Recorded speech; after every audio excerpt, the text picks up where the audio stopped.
আজ আমি নিরামিষ ঝোল বানাবো ঝিঙে পটল আর আলু দিয়ে।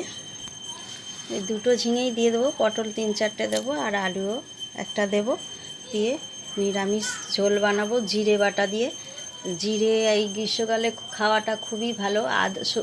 আদা না দিয়ে শুধু জিরে দিলে, জিরে আমাদের শরীরকে ঠান্ডা রাখে, প্লাস গ্যাস অ্যাসিডের হাত থেকে বাঁচায়। অনেক সময় আমাদের গ্যাস অ্যাসিড হলে কাঁচা জিরে চিবিয়ে যদি জল খেয়ে নিই তাহলে গ্যাসটা নেমে যায়। আবার কিছু না থাকলে জিরে গুঁড়ো থাকলে জিরে গুঁড়ো 1 চামচ খেয়ে জল খেয়ে নিলেও গ্যাস অ্যাসিডের পক্ষে ভালো হয়। সবসময় ওষুধ বিষুধ না খেয়ে এগুলো খেলে খুবই ভালো হয়। আর করব একটু চিচিঙ্গে ভাজা। তো এই চিচিঙ্গে কত সহজেই ছাড়িয়ে নেওয়া যায় একটা কড়ার ছুরি দিয়ে, সেটাই আপনাদের দেখাবো।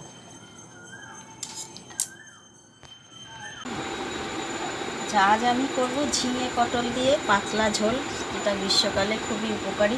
তার জন্য আমি কোনো মশলা ব্যবহার করব না, শুধুমাত্র বড় টেবিল চামচের 1 চামচ জিরে নিয়েছি, 8-10টা মরিচ নিয়েছি আর একটা কাঁচা লঙ্কা নিয়েছি।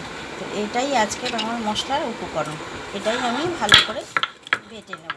মরিচটাকে একটু থেতো করে নিয়ে আর জিরে মরিচ আর কাঁচা লঙ্কা বেটে নেবো। এই আমার হচ্ছে আজকে মশলা।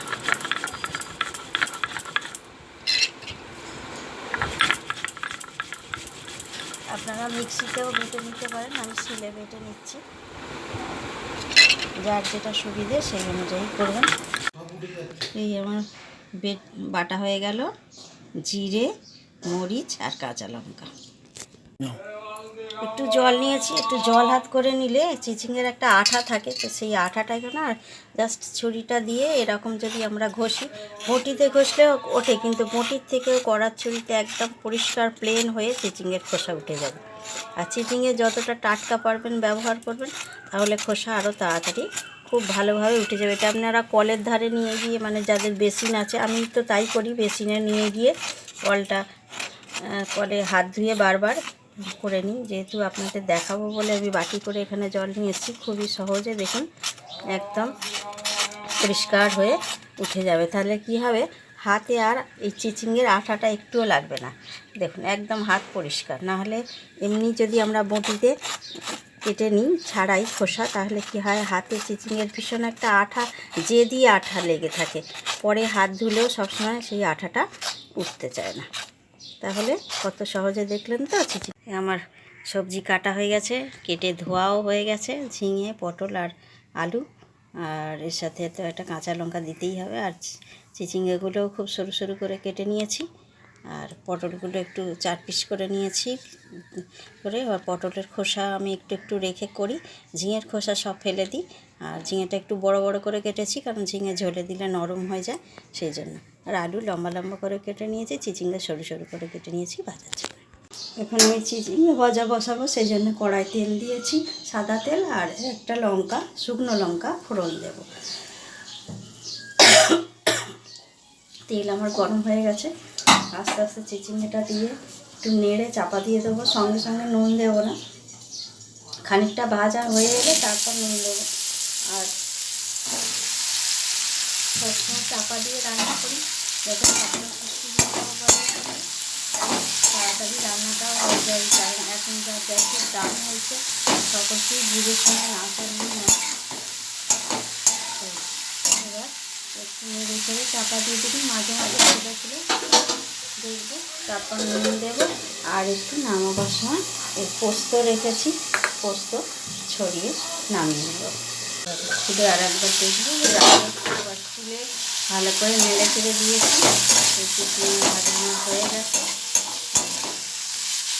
এবার যেটা করবো, এই একটু পোস্ত রেখেছিলাম, পোস্ত ছড়িয়ে দেবো। পোস্ত ছড়িয়ে এটাকে নামিয়ে এতে ইচ্ছা করলে আপনারা আলুও দিতে পারেন সরু সরু করে কেটে। আমি আজকে শুধু চিচিঙ্গাই করেছি, এর না হলে আলুও দিই অনেক সময়। একটু নাড়াচাড়া করে নামিয়ে নেবো। তাহলে হয়ে গেল আমার চিচিঙ্গা ভাজা। একটু জাস্ট 2 মিনিট নাড়াচাড়া করে আর নামিয়ে নেব।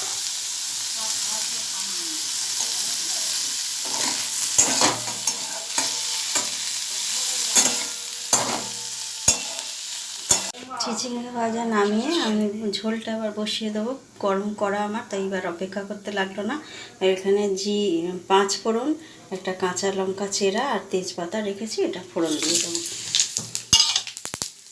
ফোড়ন সাথে সাথেই হয়ে গেছে আমার, তেল গরম ছিল বলে। এবার যেটা করবো, আলুটা তুলে দেবো।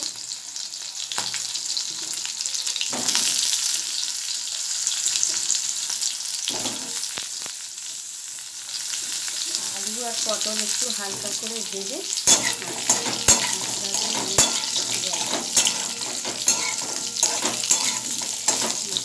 পটল দেবো।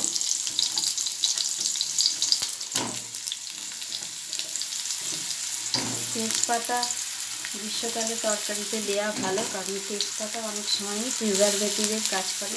এটা পরে দেবো, এগুলো তুলে নেব।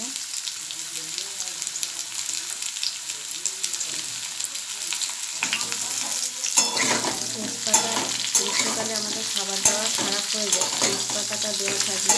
তেজপাতা যেমন স্বাদ সুগন্ধ বাড়ায়, তেমনি প্রিজারভেটিভেরও কাজ করে।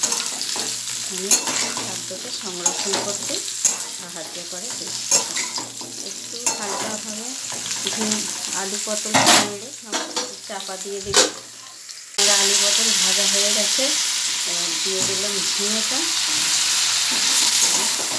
ঝিঙে দিয়ে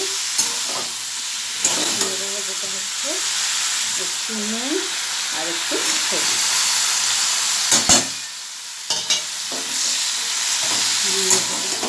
নাড়তে ঝিঙেটা বেশি ভাজতে লাগে না, তাই নাড়তে নাড়তে জিরে বাটাটা, যেটা আমি কাঁচা লঙ্কা, মরিচ আর জিরে বেটে রেখেছিলাম, সেইটা এবার দিয়ে দেবো।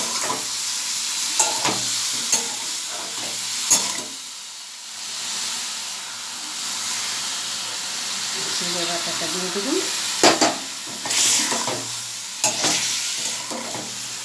ভালো করে নেড়ে ছেড়ে জল দিয়ে ঢাকা দিয়ে দেবো।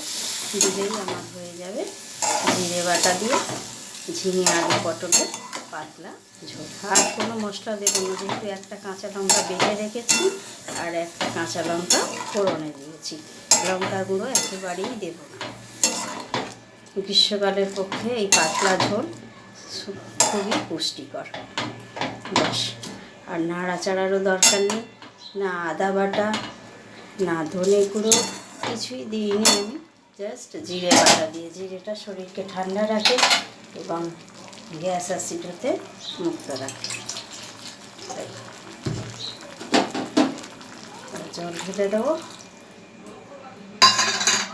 আমার চিচিঙ্গে ভাজাও হয়ে গেল, আর ঝোলটা একটু পাতলা করবো, তাই জলটাও বেশি দিলাম, কারণ সবজিটাও সেদ্ধ হবে আর একটু না।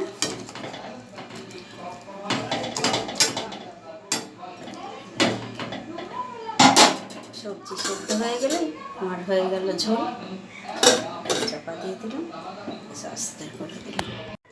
তাহলে খুব সহজেই তৈরি হয়ে গেল শুকনো লঙ্কা পোস্ত দিয়ে ভাজা চিচিঙ্গে এবং জিরে বাটা দিয়ে ঝিঙে আলু পটলের ঝোল।